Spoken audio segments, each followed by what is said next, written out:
말씀을 가지고 영적 무지를 벗어라, 그런 제목으로 은혜를 함께 나누려고 합니다. 초대교회의 형편은 오늘날 우리의 교회의 형편보다 비교할 수 없을 정도로 어렵고 힘들고 또 열악한 상황이었습니다. 또 코로나19보다 비교할 수 없는 외적인 핍박과 공격과 환난의 이런 상황은 정말 심각하고, 많은 사람들이 죽음을 당해야 되고 감옥에 가야 되고 핍박과 고난의 길을 걸어가는 그런 신앙 여정이었습니다.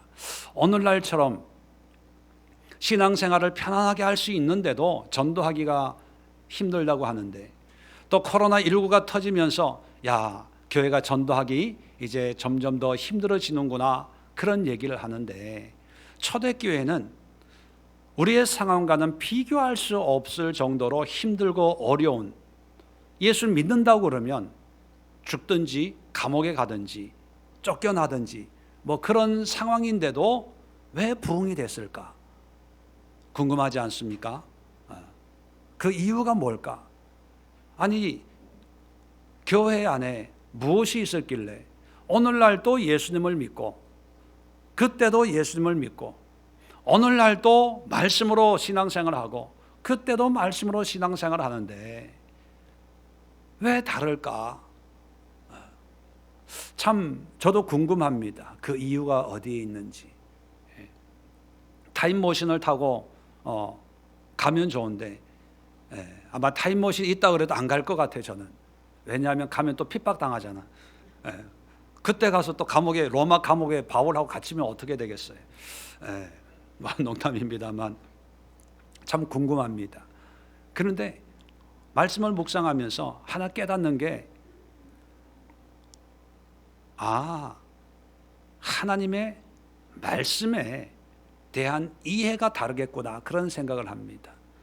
무슨 말씀이냐 하면, 똑같은 말씀인데 초대교회 성도들이 듣고 배우고 고백하고 살아갔던 그 말씀과 오늘날 우리가 이해하고 보고 듣고 깨닫고 살아가는 그 말씀에 대한 이해가 다른 게 아닌가, 그런 생각을 해봅니다. 말씀드린 것처럼 초대교회는 에클레시아, 몇몇 가정들이 모여서 그 교회를 사도들이 세우고, 그리고 장로들을 세워서 말씀을 부탁하고 떠났습니다. 그 장로들이 오늘날처럼 많이 배운 사람들이 아니라, 신앙의 연륜이 깊은 사람들이 아니라, 몇 대째 신앙의 가문의 출신이 아니라 이방인들, 어쩌다가 전도돼서 하나님의 은혜를 경험한 그런 사람들이 말씀을 가르치는데 삶이 변하고 인생이 변하고 그 도시가 변화되는 그런 역사가 일어났다는 거예요. 그렇다면 똑같은 말씀을 듣는 우리들은 왜 일어나지 않을까? 사람은 다 똑같죠. 환경은 다 똑같겠죠. 다른 것이 뭐냐? 말씀에 대한 이해가 달랐지 않았을까? 그러면 초대교회 교인들이 들었던 말씀은 어떤 말씀이었을까? 에클레시아에 세워진 장로들은 어떤 말씀을 가르쳤을까? 오늘 대표적인 본문을 통해서 2000년 전의 말씀 이해와 오늘날 우리가 이해하는 말씀의 모양과 모습을 여러분 스스로 한번 비교해 보십시오. 제가 2000년 전에 설교되고 선포되고 가르쳤던, 그리고 예수님이 이 말씀을 통해서 무엇을 말씀하시는지 예수님의 마음을 초대교회 교인들이 들었던 그 말씀을, 그 메시지를 제가 소개해 드릴 테니까 이 말씀을 듣고 오늘날 이 시대가 듣고 있는 말씀, 이 시대가 해석하고 있는 말씀, 그리고 여러분들이 이해하고 여러분들이 익숙하게 여기는 이 말씀의 이해와 비슷한지 아니면 다른지 한번 살펴보면서 내 신앙의 문제가 어디에 있었나 한번 점검할 수 있는 시간을 가져보려고 합니다. 초대교회 지도자들이 말씀을 가르치는데 그 말씀의 내용은 크게 두 가지입니다. 하나는 예수님이 구약에 예언되어진 그 메시아다. 다시 말하면 예수님이 구약의 말씀을 성취하신 분이다. 이걸 가르쳤습니다. 쉽게 표현하면 예수가 그리스도다.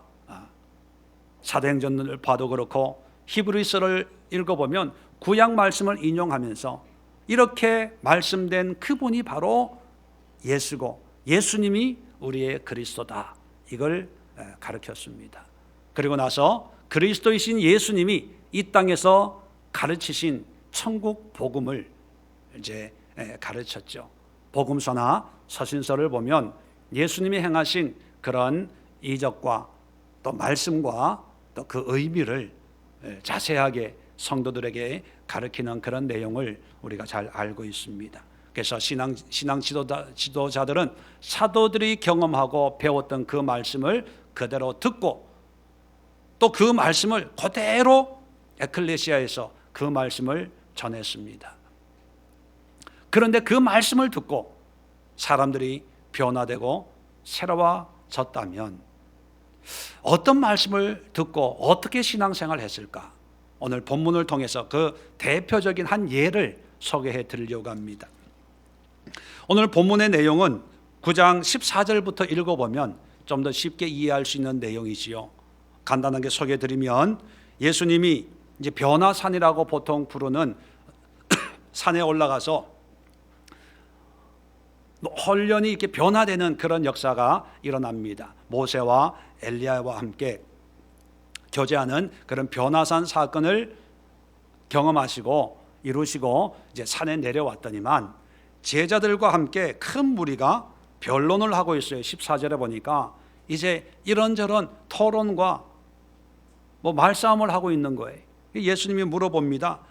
너희가 무엇을 그들과 변론하느냐? 16절에 물어보니까 문제는 어떤 아버지가 아들을 데리고 왔는데 이 아들이 어렸을 때부터 귀신이 들려가지고 말도 못하고 듣지도 못하는 아이예요. 그래서 예수님이 기적을 행한다는 얘기를 듣고 예수님을 찾아왔는데 아마 예수님이 변화산에 올라가신 관계로 예수님이 없는 거예요. 그래서 아마 제자들만 있으니까 제자들에게 부탁을 하는 겁니다. 이만 하니까 제발 우리 아들 귀신 들린 것 좀 내쫓아 주세요. 부탁을 하니까 제자들이 못하는 거예요. 그래서 18절에 예수님 앞에 그 얘기를 하는 겁니다. 이 아버지가 내가 선생님의 제자들에게 내쫓아 달라 하였으나 그들이 능히 하지 못합니다. 어떻게 된 겁니까? 당신이 좀 해주세요. 이런 얘기를 합니다. 이 얘기를 듣고 예수님이 19절에 믿음이 없는 세대여 내가 얼마나 너희와 함께 있으리요 얼마나 너희에게 참으리요 탄식하면서 화가 좀 났던 것 같아요. 믿음의 세대여 믿음이 없는 세대여 그렇게 탄식을 합니다. 그리고 아이를 데리고 와라. 그래서 23절에 할 수 있거든 무슨 말이냐 믿는 자에겐 능히 하지 못할 일이 없느니라 하시니까 이 말을 듣고 이 아버지가 믿음 없는 것을 불쌍히 여겨주세요 그렇게 고백을 합니다. 그 얘기를 듣고 예수님이 이 아이의 이 귀신 들린 것을 고쳐주었어요. 그리고 이제 28절에 아마 저녁이 된 것 같습니다. 저녁이 때가 돼서 저녁 먹으러 어느 집에 들어가니까 제자들이 재밌습니다. 그냥 묻는데 그냥 묻는 게 아니라 조용히 물어요. 왜 조용히 물었겠어요? 창피하기도 하고 부끄럽기도 하고 예수님 왜 우리는 안 되는 거예요? 그렇게 물었어요. 물었더니만 예수님의 대답이 뭐였습니까? 29절에 기도 외에는 다른 곳으로는 이런 종류가 나갈 수 없느니라. 기도 외에는 안 된다. 그런 내용의 메시지입니다. 어떻게 보면 귀신 들린 아이를 고쳐준 사건이구나 단순하게 이렇게 생각할 수가 있습니다. 문제 해결받기 위해서는 제자가 아닌 예수님을 만나야 되는구나. 예수님하고 씨름해야 되는구나. 예수님께 기도 부탁해야 되는구나. 예수님에게 고쳐달라고 해야 되는구나. 또는 믿음을 가져야 되는구나. 기도를 많이 해야 되는구나. 단순하게 이렇게 생각할 수도 있습니다. 그런데 이 사건은 마태도 기록하고 있고 마가복음에도 나와 있고 누가복음에도 기록이 되어 있는 사건입니다. 물론 요한복음에는 이미 기존에 있는 복음서에 기록되어 있기 때문에 의도적으로 요한은 뺐겠죠. 그래서 요한복음은 등장하지 않습니다. 한 복음서가 아니라 마태, 누가, 마가복음 이 세 복음서에 동일하게 기록이 되어 있다는 얘기는 의미가 있었다는 얘기예요. 특별하다는 얘기입니다. 그리고 중요하기 때문에 이 사건을 통해서 주시는 메시지를 모든 성도들이 분명히 깨닫기를 바란다는 마음으로 마태가 기록을 먼저 했고, 그것을 참고해서 마가가 먼저 기록을 했고, 그것을 참고해서 마태가 기록을 했고, 또 누가가 기록을 했을 거예요. 세 복음서 기자들이 중요하게 여겼던 메시지가 과연 뭐였을까요? 그러기 초대교회 사람들은 이 메시지를 통해서 무엇을 전해 들었을까요? 장로들은 사도들의 또 복음서에 예수님의 이 사건을 통해서 교회 에클레시아 교인들에게 무엇을 전해 주었을까요? 저는 두 가지를 중요하게 여깁니다. 그래서 오늘 두 가지만 말씀을 드리고 마치려고 합니다. 보통은 늘 세 가지잖아요. 그래서 제 설교는 보통은 세계적인 설교였어요. 그런데 오늘 두 가지니까 좀 빨리 마치겠다. 아마 기대를 하십시오.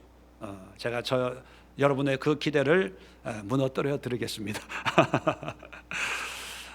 첫 번째, 예수님이 강조하는 내용이 메시지가 뭐였냐? 다시 한번 성경을 찾아봅니다. 14절에 변론을 하고 있을 때 18절에 이 아버지가 예수님에게 선생의 제자들은 이런 일을 못합니다, 그렇게 얘기합니다. 그랬을 때 19절에 이 아버지의 얘기를 듣고 뜬금없이 믿음이 없는 세대요, 그렇게 얘기합니다. 세대라고 하는 것은 어떤 의미입니까? 시대를 얘기하는 거 아닐까요? 그러니까 믿음이 없다는 것은 제자들을 책망하는 것도 아니고 이 아버지를 책망하는 것도 아니고 그 시대가 그렇다는 거예요. 그러면 그 시대가 믿음이 없다는 것을 왜 예수님은 책망할까요? 왜 한탄할까요? 얼마나 내가 너희와 함께 있어야 되고 너희를 참으리요, 아주 화가 나 있는 상태예요. 이 얘기를 듣고 이 아버지는 또 이렇게 얘기합니다. 22절에 무엇을 하실 수 있거든 우리를 불쌍히 여기사 도와주옵소서. 도와달라는 건 실제적으로 뭘 해달라는 거예요? 쉽게 고쳐달라는 거예요. 고쳐달라는 이 아버지의 얘기를 듣고 또 예수님은 뭐라 그러냐면 할 수 있거니 무슨 말이냐, 믿는 자에게는 능히 하지 못할 일이 없느니라. 지금 아버지의 이 관점과 예수님의 관점이 달라요. 아버지는 자꾸 뭐를 얘기합니까? 나의 문제를 얘기해요. 제자들이 못 쫓아줘요. 이 사람들은 못해요. 또 자기 아들이 막 예수님 앞에 오니까 귀신이 더 난리를 치겠죠. 더 거품 물고 막 쓰러지고 하니까 아버지는 더 걱정이 돼가지고 큰일 났다고 생각을 하고 빨리 좀 고쳐주세요, 우리를 불쌍히 여기사 도와주세요, 막 바지를 붙들고 늘어지는 거예요. 왜? 현실을 보니까 문제가 더 커지는 거죠. 근데 예수님은 현실을 보는 게 아니라 뭐만 자꾸 얘기하고 있어요? 믿음을 얘기해요. 믿음을. 제자가 못 고쳐준다고 하는 걸 보고 믿음이 없는 제자들 이렇게 얘기하지 않고 믿음이 없는 세대요 이렇게 얘기하고, 아버지는 거품 불고 쓰러지는 걸 보면서 빨리 도와달라고 하는데 믿는 자에게는 능치 못할 일이 없느니라 그래요. 아버지와 예수님의 관점이 달라요. 어떻게 다르냐 하면 아버지는 현상을 보지만 예수님은 뭐를 본다? 믿음을 보는 거예요. 믿음을. 아버지는 능력과 기적을 추구해요. 그런데 예수님은 믿음을 찾아요. 믿음을. 믿는 자에게는 능히 하지 못할 일이 없느니라, 이 예수님의 말씀을 듣고 24절에 보니까 그 아이 아버지가 소리를 질러 이르되 내가 믿나이다. 나의 믿음 없는 것을 도와주소서. 나의 믿음 없는 걸 도와주소서. 이 얘기를 듣고 예수님이 귀신을 명해서 쫓아냅니다. 잘 보세요. 처음에 이 아버지는 누구 문제로 예수님 앞에 온 거예요? 아들의 문제, 귀신 들린 문제예요. 그러니까 문제는 누구한테 있다? 아들에게 있다. 아들의 이 문제는 육신의 질병이다, 귀신이다. 그러니까 귀신을 쫓아내면 문제가 해결된다라고 생각을 하고 예수님 찾아왔고, 예수님이 없으니까 제자들에게 그 문제를 해결해 달라고 부탁을 했던 거죠. 그리고 또 예수님에게도 우리 아들 고쳐주세요, 나를 도와주세요, 그렇게 얘기했어요. 자, 그런데 예수님은 아들에게 문제가 있는 게 아니라 누구에게 문제가 있다고 여깁니까? 아버지에게 문제가 있다고 여기. 아버지에게. 믿음이 있으면 되는데 너에게 믿음이 없다는 거예요. 믿음이 없는 것이 문제라는 거예요. 그 얘기를 듣고 이제 이 아버지는 이제 말이 바뀌어져요. 그전에는 아들 고쳐주세요, 귀신 쫓아내주세요 그랬는데 어떻게 바뀝니까? 나에게 믿음 없는 것을 불쌍히 여겨주세요. 나를 믿음을 주세요. 그렇게 바뀌는 거예요. 이게 포인트입니다. 우리는, 그리고 세상은 문제에 집착을 해요. 문제가 크냐 작으냐, 심각하냐 심각하지 않냐. 코로나19가 지금 하루에 몇 명이 확진이 되냐. 뉴스를 보니까 미국은요 하루에 6만 5천 명이 확진이 된대요. 6만 5천 명. 상상이 됩니까? 우리는 20명 30명 국내 외국에서 유입되는 거 말고 그거야 뭐 어떻게 할 수가 없는 거니까. 어젠가 그저께 보니까 20몇 명 이렇게 나오더라고요. 100명 나오면 난리가 난 것처럼 큰일 났다 그러고요. 그러잖아요. 그래서 우리는 기도할 때 하나님 코로나19를 고쳐주세요, 해결해 주세요. 오늘 또 200명 300명 오늘은 20명 뭐 10명 큰일 났습니다. 큰일 났습니다. 우리를 불쌍히 여기서 우리를 도와주세요. 그렇게 하나님 앞에 기도한다면 오늘 본문으로 비교해 보면 예수님이 코로나가 문제가 아니라 뭐가 문제라고 생각할까요? 믿음이 없는 이 시대, 믿음이 없는 우리를 탓하지 않을까 그런 생각을 해요. 그러면 이 아버지처럼 코로나19의 문제를 가지고 예수님 앞에 나아갈 때 우리는 어떤 기도가 돼야 될까요? 어떻게 기도해야 됩니까? 김근율 집사님 어떻게 기도해야 될까요? 24절처럼 어떻게 기도해야 돼요? 나의 믿음 없는 것을 도와주소서. 믿음을 기도해야 돼요. 믿음을. 이해되시면 아멘. 평소에 이렇게 기도하세요?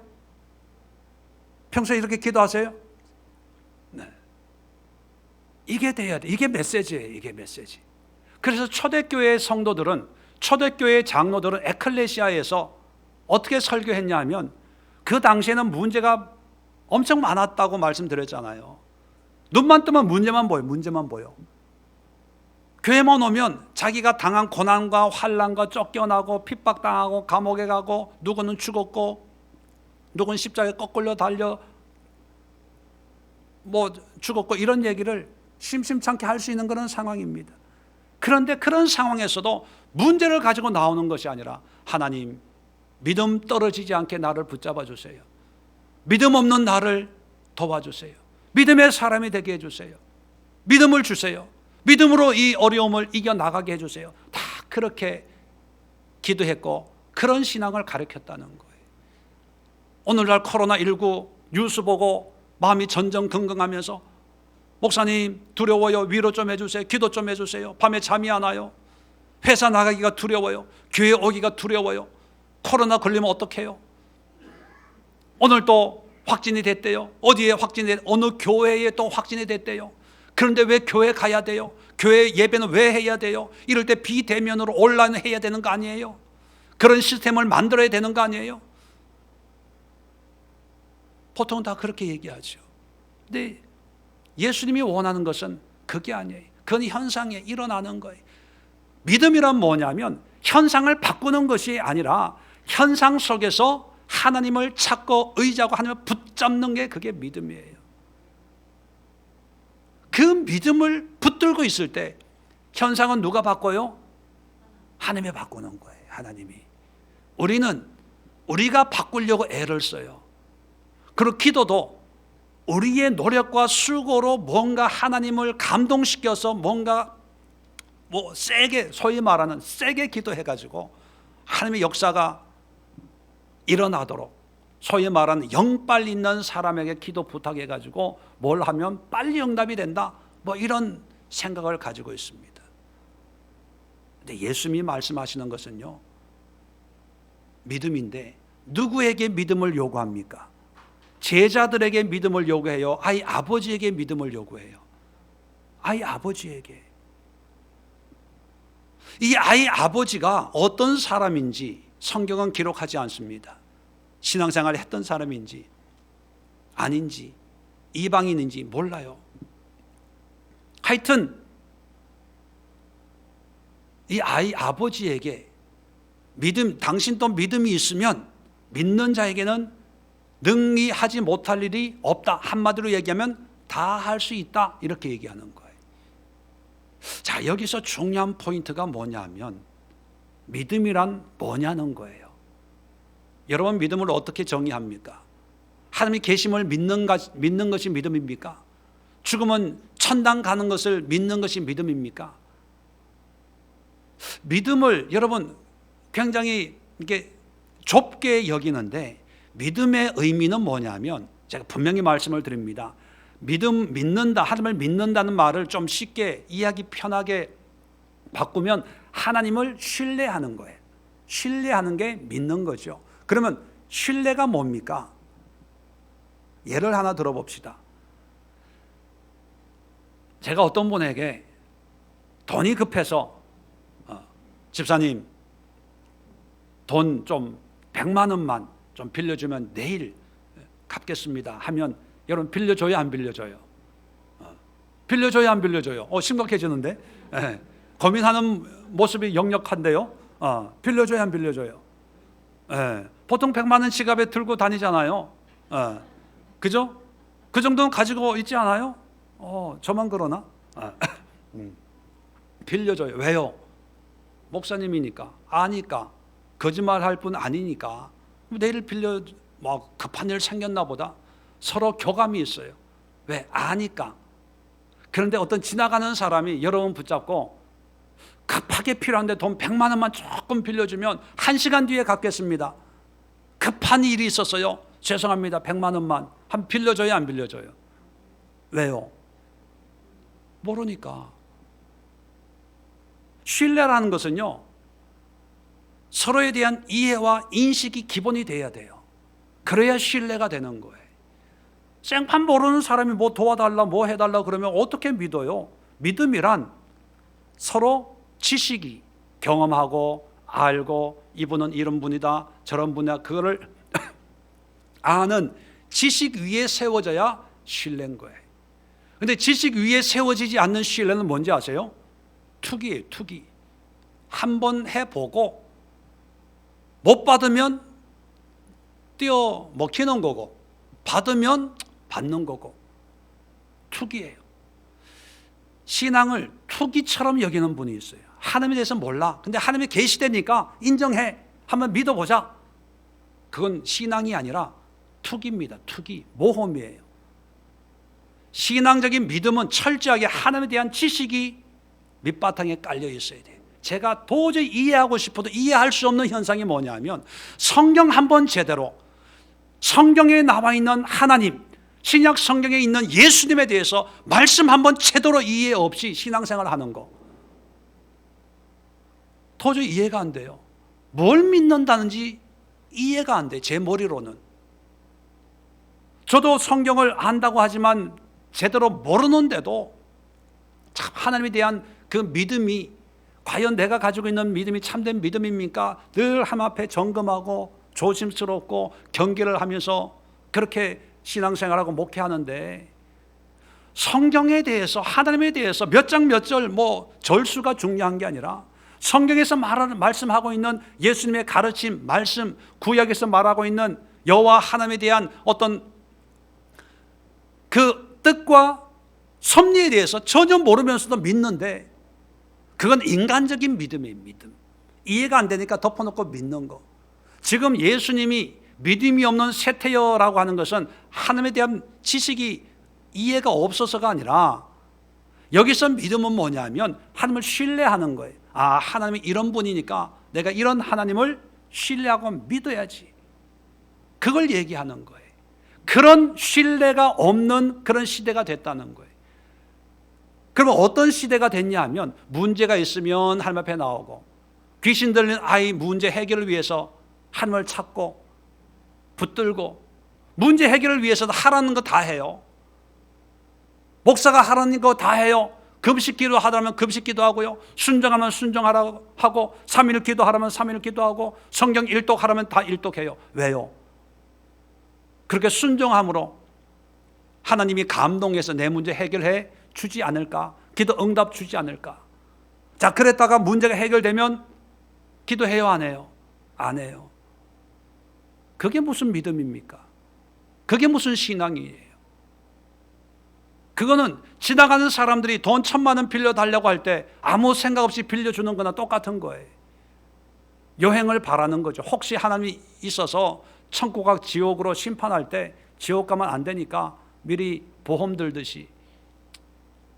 안 믿기는 그렇고, 믿기에는 내가 확신이 없고, 지금까지 교회 생활을 했으니까 그냥 교회 주일 예배만 참석하고, 주중 예배 나오는 것은 큰일 나는 것처럼 여기고, 성경은 예배 때는 펼쳐보는 거고, 성경 공부 한 번 안 해보고, 성경에 관한 책 한 번 안 읽어보고, 이게 무슨 믿음입니까?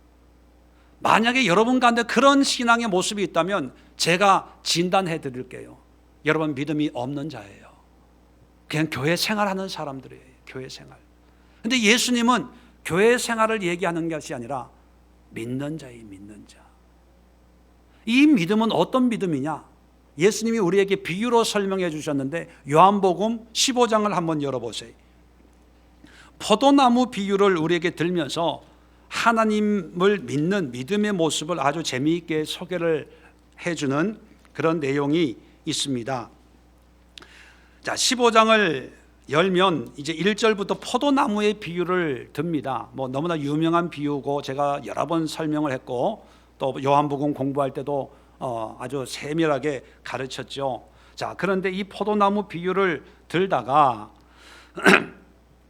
자, 9절에 보면 뜬금없이 이런 얘기를 합니다. 아버지께서 나를 사랑하신 것 같이 나도 너희를 사랑하였으니 나의 사랑 안에 거하라. 포도나무가 가지가 나무에 붙어 있는 것처럼 사랑 안에 거하라는 거예요. 붙어 있으라는 거예요. 자, 이 사랑 안에. 자, 그러다가 10절에 뜬금없이 내가 아버지의 계명을 지켜 그의 사랑 안에 거하는 것 같이 너희도 내 계명을 지키면 내 사랑 안에 거하리라. 자, 사랑 안에 거하기 위해서는 뭐를 해야 된다고요? 계명을 지켜야 돼요. 계명. 자, 하나님 사랑 안에 거하라. 그럼 우리의 마음이 어때요? 따뜻해요? 차가워져요? 따뜻해지죠. 아, 사랑 너무 좋아. 사랑 싫어하는 사람 어디 있어요? 아, 하나님의 사랑 안에 거해야지. 그런데 이 사랑 안에 거하기 위해서는 계명을 지켜야 된대요. 율법을 지켜야 된다는 거예요. 하나님의 말씀에 순종해야 된다는 거예요. 계명, 율법 이런 얘기가 나오면 우리의 마음이 따뜻해져요? 차가워져요? 냉랭해지죠. 냉랭. 아유, 힘들어. 그냥 은혜로 살면 되지 뭐 또 뭐 지켜.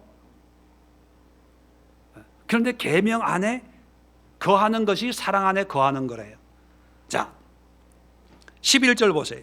내가 이것을 너에게 이름은, 이런 얘기를 하는 것은 내 기쁨이 너희 안에 있어 너희 기쁨을 충만하게 하려 함이라. 자, 사랑 안에 거하기 위해서 계명을 지켜, 율법을 지켜요. 하나님의 말씀에 순종을 해요. 그런데 이것이 열매가 짜증이에요, 기쁨이에요? 네, 기쁨이. 기쁨을 충만하게 하려 함이라. 무슨 얘기냐 하면 믿음이란 뭐냐? 하나님의 사랑 안에 거하면서 하나님의 말씀을 지켜 행할 때, 그것이 기쁨이 될 때, 그게 믿음이에요. 다시 한 번 더 말씀드릴까요? 하나님의 계명을 지키는데 그냥 율법처럼, 구약의 율법처럼 했냐 안 했냐, 하자, 주일에다 교회 가자, 11시다 예배 드리자, 12시 반대다 이제 끝나고 집에 돌아가자, 목사님 설교 시간이다 자자, 그렇게 계명을 지키는 게 아니라 하나님의 사랑 안에 거하면서, 그것이 기쁨인 거예요. 하나님의 말씀에 순종하는 것이 기쁨인 거예요. 감사한 거예요. 감격스러운 거예요. 이게 믿음이에요. 그래서 초대교회 성도들에게 이 말씀이 들려지는 그 믿음이란 뭐냐면, 지금 핍박과 순교의 시간과 환난의 때인데도 불구하고 내가 하나님의 계명을, 하나님의 예수님의 말씀을 지키는 것이 너무 기쁜 거예요. 너무 감사한 거예요. 죽음의 길을 걸어가는데, 그래, 내가 내 육신의 원함으로 살다가 죽음의 길을 가는 것이 아니라 하나님의 뜻을 이루다가 이 길을 가는 거야. 그래서 죽음의 길이 기쁨과 감사와 찬양과 그 길에 임한 하나님의 사랑에 감동 먹으면서 웃으면서 가는 그런 메시지가 선포됐던 거예요. 오늘날 메시지는 아들이 귀신 들려서 그러면 아버지에게 아유 힘들었겠어요, 얼마나 괴로웠겠어요, 아유 고생하셨네, 애쓰셨네, 그런 애 데리고 여기까지, 아유 참 믿음 좋으시네, 대단하시네, 아마 이렇게 위로하고 그 현상 속에 있는 형편을 보면서 아마 불쌍히 여겨 긍휼히 여겼을 거예요. 그런데 예수님은요, 형편을 본 게 아니라 이런 믿음이 없는 것을, 그리고 이런 믿음의 시대가 아닌 것을 한탄하시는 거예요. 믿음이 없는 세대여, 내가 얼마나 너희와 함께 더 있어야 되겠냐. 지금 코로나19 속에 있는 그리스도인들의 삶 속에 과연 믿음이 있습니까? 눈치 보면서 겨우 주일 예배 한번 드리고 우리가 할 거 다 했다고, 그것은 완전한 믿음의 모습이 아닙니다. 물론 우리가 믿음은 잘하는 것이고 성장하는 것이죠. 여러분에게 부정적으로 말씀을 드리려고 하는 게 아니라 우리가 목표하는 믿음의 모양을 말씀드리는 거예요. 처음부터 이렇게 믿음이 좋은 믿음이 될 수 있겠어요? 처음에는 다 그렇게 시작하는 거죠. 그러나 여기에 만족해서는 안 돼요. 예수님이 말씀하시는 믿음의 모양과 모습은 환경을 보지 않고 하나님의 말씀 속에 믿음으로 살아가는 그 삶이 기쁨과 감사와 감격의 그런 삶을 원하시는 거예요. 왜냐하면 이 아버지 입장에서는 어릴 때부터 이 아이가 귀신 들려서 고생하는 걸 보면서 마음이 썩을 대로 다 썩었겠죠. 상할 대로 다 썩었겠죠. 해볼 수 있는 방법 다 해보고 소문 듣고 예수님 찾아왔겠죠. 무슨 감사가 있겠어요? 무슨 기대와 소망이 있겠어요? 그런 마음 상태를 보시고 예수님이 믿는 자에게는 능치 못할 일이 없어. 네가 믿으면 이 문제를 해결할 수 있는 거야. 너 아들의 문제가 아니라 너의 문제야. 네 안에 믿음이 없는 것이 문제야. 이 말씀을 하시는 거예요. 이 말씀을 깨닫고 이 아버지가 나에게 믿음 없는 것을 불쌍히 여겨주세요. 그제야 예수님의 말씀을 이해하는 거예요. 아들 평생 이렇게 살아도 괜찮아요. 이것이 하나님의 뜻이라면 난 하나님을 신뢰합니다. 이것이 나에게 준 십자가라면 하나님을 신뢰하고 평생 이 짐을 지고 가겠습니다. 하나님, 지금까지는 귀신 들린 아들이 문제라고 생각했는데 이제 예수님의 말씀을 통해서 이게 내 문제네요. 나에게 믿음이 없는 문제였네요. 나를 불쌍히 여겨주세요. 나를 도와주세요. 22절에는 도와달라고 한 게 아들 고쳐달라는 것이 도와주는 거였어요. 그런데 24절에는 믿음을 자기가 믿음이 회복하는 게 도와주는 거예요. 도움의 의미가 완전 180도로 달라지는 거예요. 여러분, 그래서 초대교회 성도들은 이런 믿음으로 자기의 십자가를 지고 예수님을 따랐어요.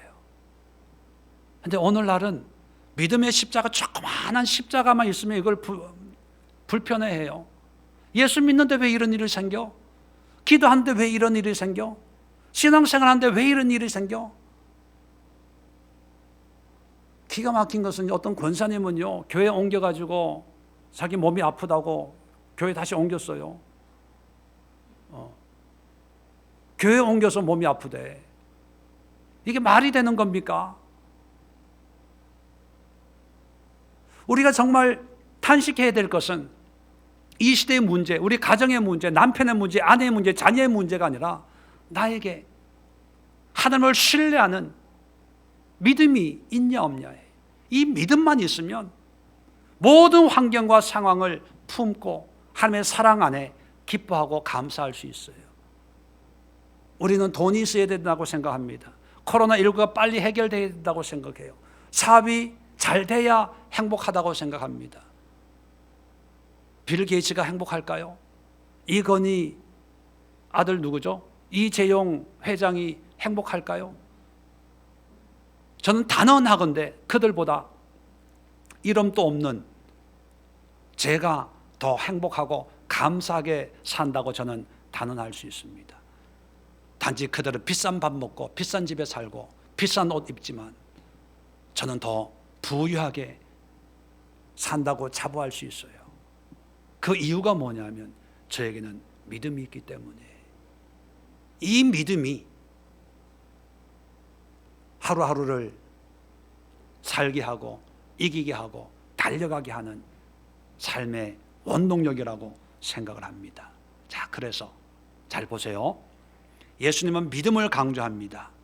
이 믿음을 누구한테 요구한다고요? 아버지에게. 그러면 이 아버지는 처음에는 예수님을 찾아왔다가 없으니까 자기 문제를 제자에게 부탁해요.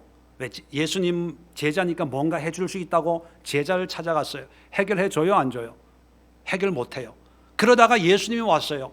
예수님에게 이 해결을 부탁을 해요.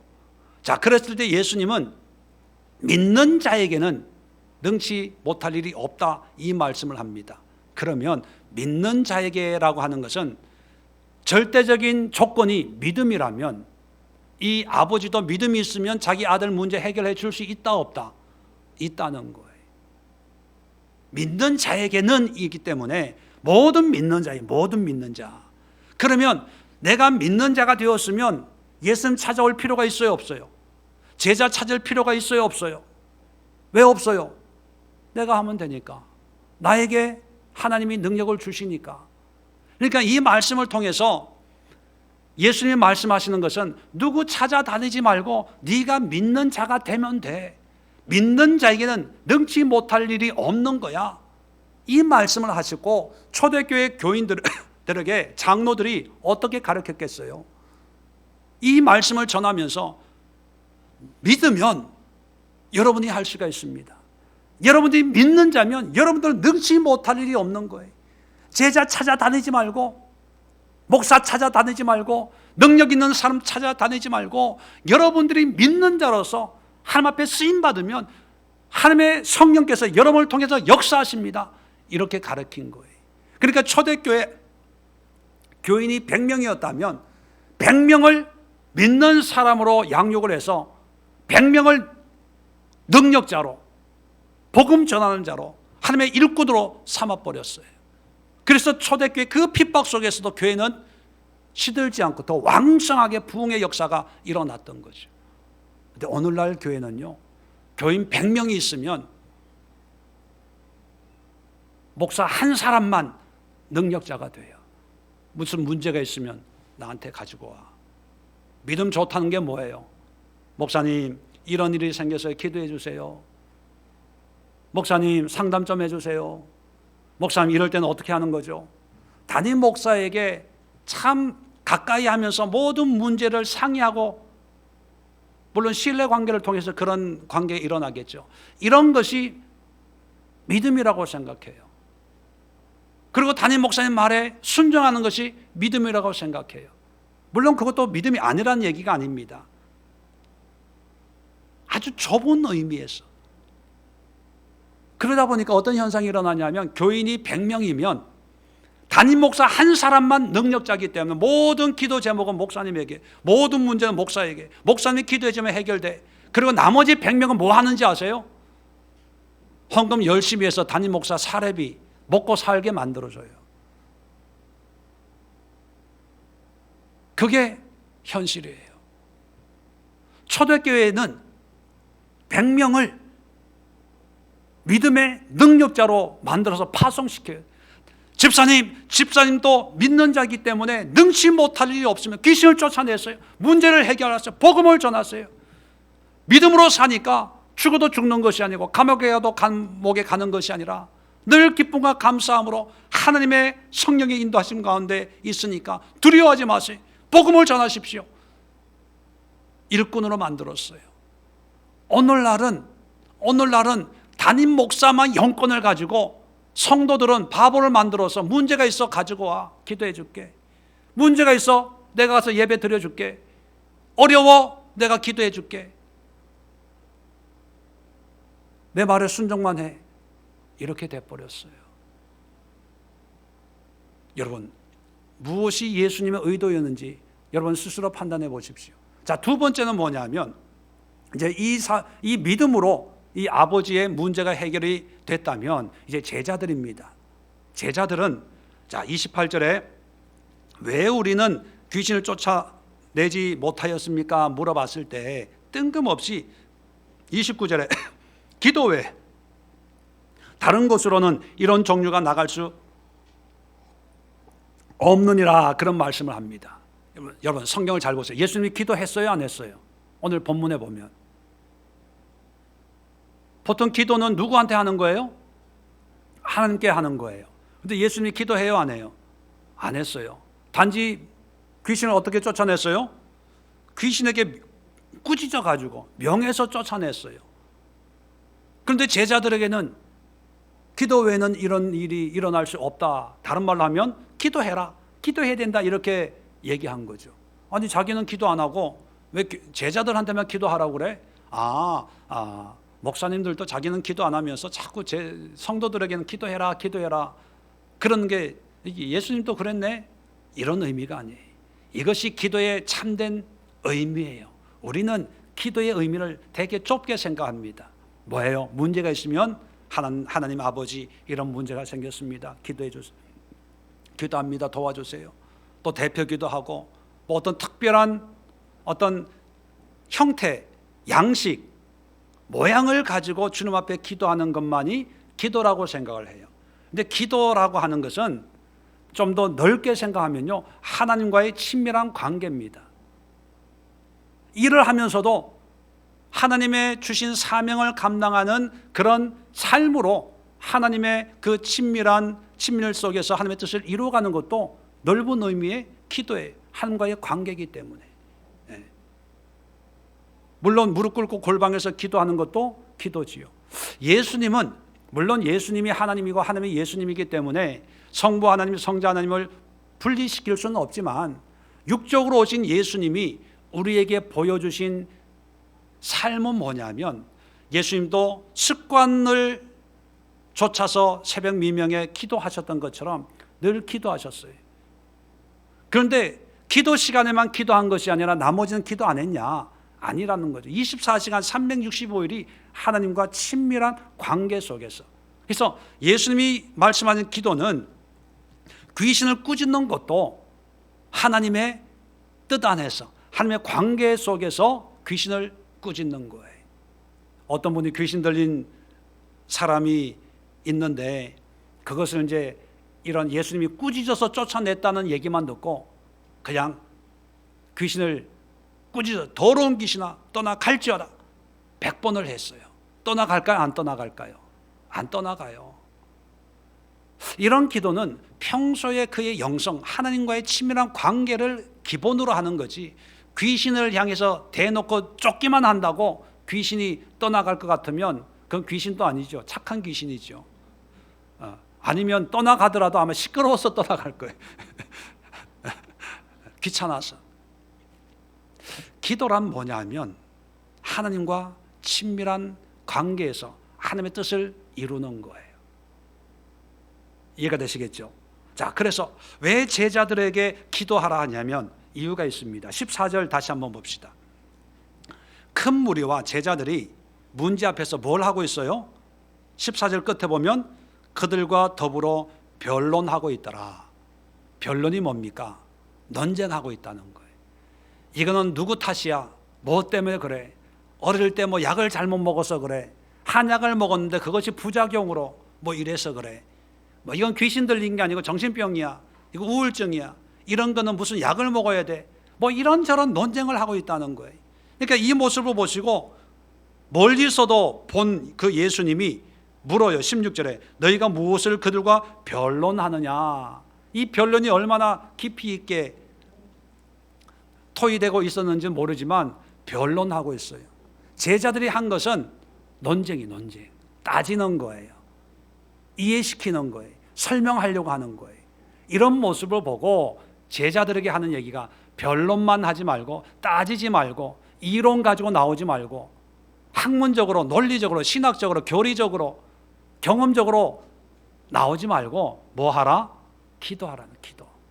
그 기도는 하나님과의 친밀한 관계 속에서 하나님이 주시는 말씀에, 그리고 그 뜻에 순종해서 예수님에게는 귀신을 꾸짖는 것으로 감동을 주셨기 때문에 꾸짖었겠죠.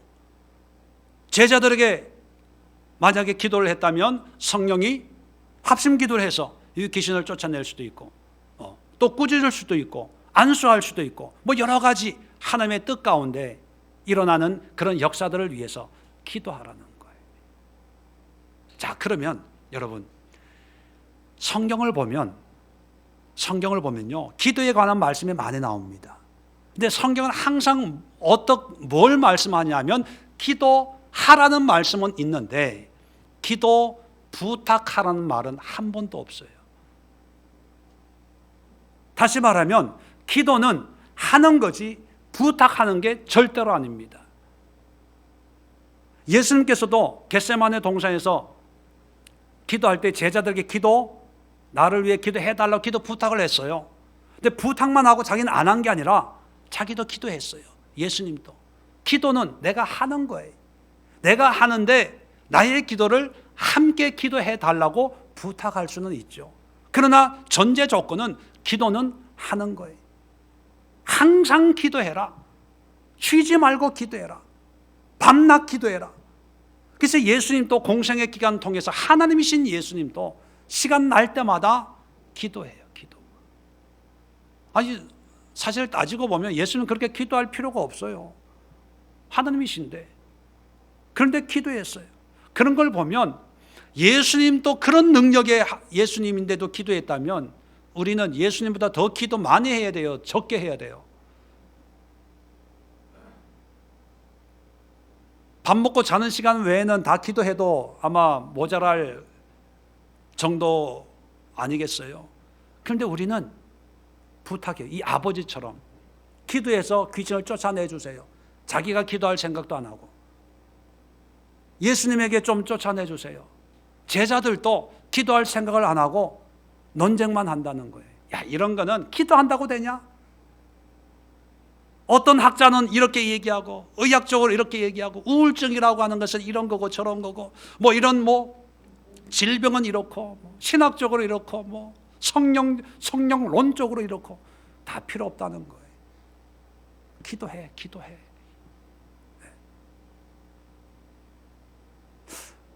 신앙생활 하면서 여러분 오해하지 마세요. 일반적인 걸 얘기하는 거예요. 신앙생활 하면서 기도 부탁할 때, 목사님에게 기도 부탁할 때 있어요. 예. 기도 부탁하면 저는 기도해요. 어떤 기도 하는지 아세요?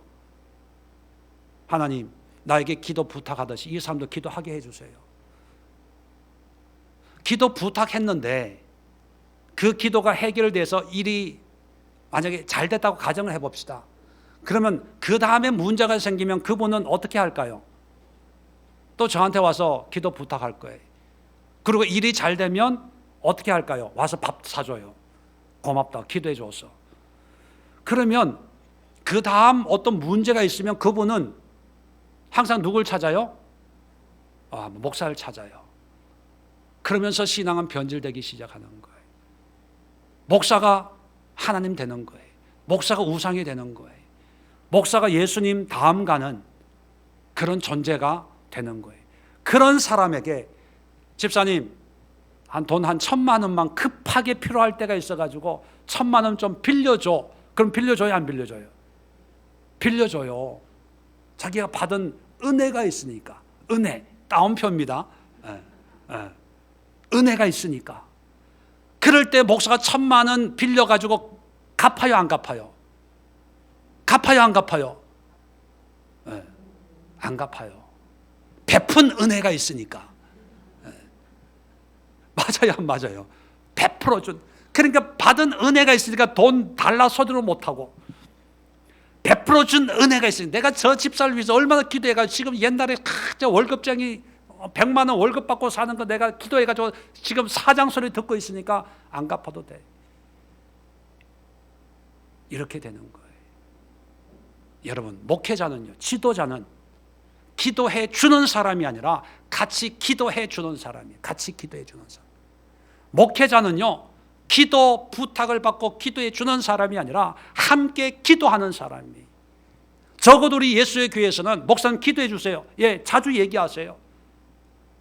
그럴 때 같이 기도하는 거예요. 같이 기도. 제가 왜 신방 가는지 아세요? 왜 에클레시아를 집집마다 가는지 아세요? 내가 가면 뭐 복이 굴러 들어오고 뭐 예배 드리면 축복이 임하고, 그게 아니라 예배 드리는 걸 도와주는 거예요. 도와주는 거. 평소 예배 드리기 힘드니까 제가 가서 예배터를 닦아주고 분위기를 만들어주고 아이들하고 같이 모여서 말씀을 나누고 기도하고 여러분은 예배를 도와주는 거예요. 내가 가서 예배 드림으로 하나님의 축복이 임하고, 이거 사탄이에요. 사탄. 사이비예요. 사이비. 이단이에요. 이단. 같이 예배 드려주는 거예요. 어떤 분을 만났는데 그런 얘기를 무심결에 하더라. 자기 옆에 사는 아줌마가 있는데 뭐 1년에 제사가 몇 번이래, 몇 번.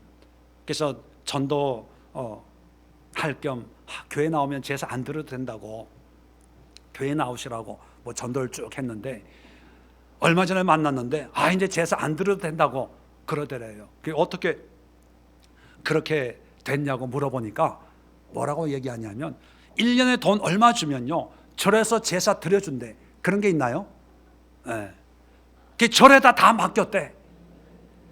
그 얘기를 들으면서 야, 믿는 사람들 중에도 목사한테 다 맡기는 사람이 있는데 밥 몇 번 사주고 목사님 기도해 주세요.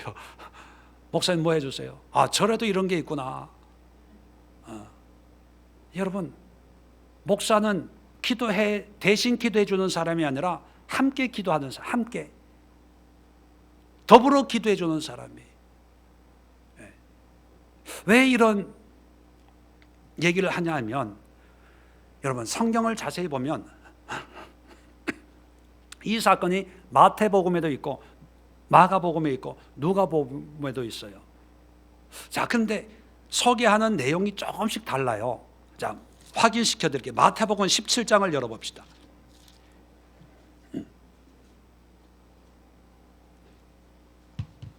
마태복음 17장 20절입니다. 자, 여기도 보면 19절에 제자들이 조용히 예수께 나와 이르되 우리는 어찌하여 쫓아내지 못하였나이까 똑같아요. 그런데 20절에 보면 예수님의 대답입니다. 너희 믿음이 작은 까닭이니라. 뭐라고요? 믿음이 작아서 그렇대. 믿음이. 아니, 마가복음에는 뭐를 해야 된다고요? 기도해야 된다고 적어놨어요.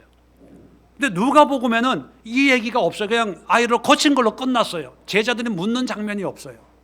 그러면 마태는 똑같은 상황을 가지고 믿음이 적은 까닭이라 믿음을 가져야 된다, 이걸로 결론을 맺고 있고, 마가는 기도 외에는 이런 이유가 나갈 수가 없느니라 기도해야 된다, 이걸로 마치고 있으니까 누구 말이 맞는 거예요? 누구 말이 맞아요? 어떤 분 보면 야, 앞뒤가 틀리다, 이게 잘못된 거야, 이게 사람이 쓴 거니까 이게 바뀐 거야, 성경이 다 이래서 잘못된 거야, 이렇게 또 이걸로 꼬투리 잡고 있는 사람이 있는데 몰라도 너무 몰라서 가는 거죠. 제가 그 설명을 드릴게요. 기도의 의미가 뭐라는 걸 제가 설명을 드립니다. 자, 예수님이 이런 사건을 일으켰을 때 성경에 기록된 내용 외에도 여러 가지 이야기들이 다 있었겠죠. 그죠? 근데 3, 40년 뒤에, 적어도 50년 뒤에 이제 기억을 해서 그때 예수님이 이런 사건이 있었는데 그때 이렇게 말씀을 하셨어 해서 마태가 기록을 했고, 마가는 베드로의 영적인 아들이었거든요. 베드로의 이야기를 듣고 이제 마가복음을 기록을 하게 됐습니다. 자, 그러다 보니까 각자 성경 저자가 묘사하는 그 관점이 다 다를 수가 있죠. 보는 관점이 똑같은, 저하고도 밥 먹은 사람이 흩어져서 다른 사람 얘기할 때 뭐 이랬다 저랬다 말이 다를 수 있잖아요. 마찬가지로 마가는 기도해야 된다는 그 예수님의 메시지를 기억하고 기록을 했고, 마태는 믿음을 가지고 이제 기억을 해서 기록을 했는데, 그럼 믿음과 기도는 다른 얘기냐? 다른 얘기가 아니라는 거예요. 자, 계속해서 20절 봅니다. 만일 너희에게 믿음이 겨자씨 하나만큼만 있어도 이 산을 명하여 거기서 저기로 옮겨지리라 하면 옮겨질 것이요 또 너희가 못할 것이 없으리라. 여기 보면 믿음을 얘기하는데 예를 드는데, 비유로 드는데, 산을 명하여 여기서 저기로 옮겨지리라 하면 옮겨질 것이다. 산을 옮기는 그런 믿음의 비유를 듭니다. 이 산을 옮기는 이 비유의 의미가 뭐냐 하면, 자, 21장을 한번 열어보세요. 마태복음 21장 21장 18절 이하에 보면 무화과 나무를 저주하는 장면이 나오죠. 자, 이 저주하는 장면 중에 21절 보세요. 21절 보면 내가 진실로 너희에게 이르노니 만일 너희가 믿음이 있고 의심하지 아니하면 이 무화과 나무에게 된 이런 일만 할 뿐 아니라 이 산더러 들려 바다에 던져지리라 하여도 될 것이요. 자, 여기도 산을 옮기는 비유를 들어요. 이 비유는 뭐를 설명하기 위함입니까? 믿음이 있고 의심하지 않으면 믿음에 대한 비유를, 산을 옮기는 걸로 비유를 들어요. 자, 그런데 22절 보세요. 곧 이어서 너희가 기도할 때에 무엇이든지 믿고 구하는 것은 다 받으리라. 이 믿음, 산을 옮기는 것이 결국 뭐 하는 거예요? 기도예요.